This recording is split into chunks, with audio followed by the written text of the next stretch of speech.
After children are apprehended by the Border Patrol, they're turned over to the U.S. Department of Health and Human Services, or HHS. So we asked HHS, if these children aren't immediately deported, what happens next?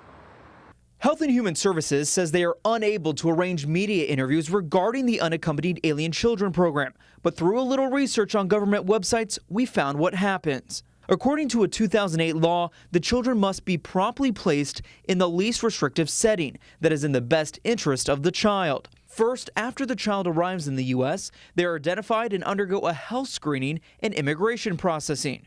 The child is then transferred to a short-term multi-agency center where HHS provides medical checks, immunizations, and shelter assignments. The Department of Homeland Security then transports them to an HHS-run shelter like the one set up at Lackland Air Force Base in San Antonio.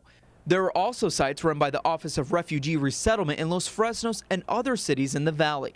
They stay at the shelters until a family member is located in the U.S. The average length of stay, about 35 days. Then about 85% of the children are placed with a family member or other sponsor.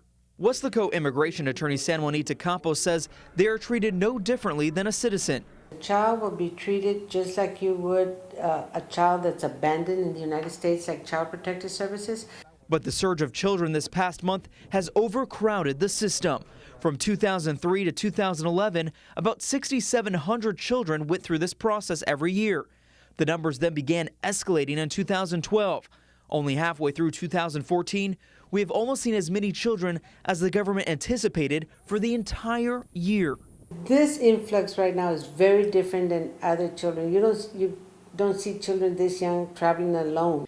And with such a drastic increase, Campos says if the children's families aren't found, the children may end up in the foster system here in the United States. They're sending them to foster care because of the humanitarian, because now they're treating it like a humanitarian issue versus an immigration issue.